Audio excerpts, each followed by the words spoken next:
global economy is still mainly affected by the coronavirus. The coronavirus shock is very important and it definitely determines the economic outlook. It also affected the first quarter economic growth impact, because if you look at growth figures for the first quarter, they were terrible. If you look, for example, at China, there the economic activity contracted by more than 6.8%. Also in the US, also the European economy actually had a very bad first quarter. Obviously, the European economy suffered more than the US economy simply because Europe has closer ties to the Chinese economy through trade and investments, for example. But at the same time, the European economy itself was also affected by the virus outbreak. Think, for example, of what happened in northern Italy.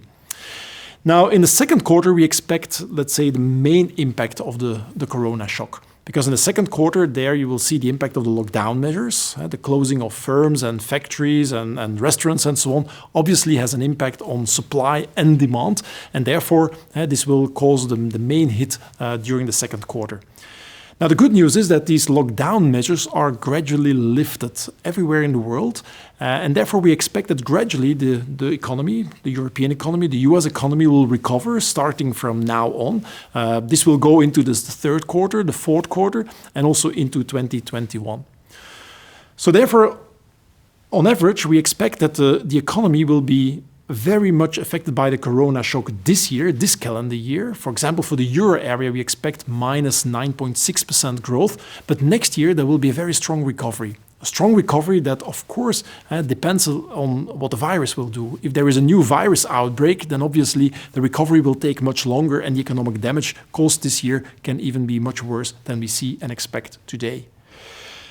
If you look at the reactions of central banks, we see that the Federal Reserve, the European Central Bank are all still taking the right actions by keeping interest rates very low, by all kinds of unconventional monetary policy tools to make sure that the economy is stimulated, that long-term interest rates are kept low as well, and we expect the situation to continue.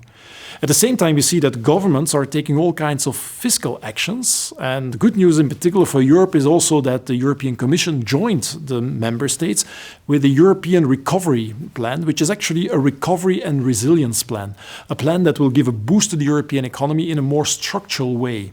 So that will help the recovery, but will also make European countries, European economies more resilient against future crisis moments. So therefore, on the whole, we see that policy reactions are on the right track. The lifting of lockdown measures is obviously good news, so we are rather optimistic in our economic outlook. But on the other hand, we have to acknowledge that there will be a major shock caused by the COVID-19 virus during this calendar year. So therefore, we have to be a little bit patient to really see the recovery starting.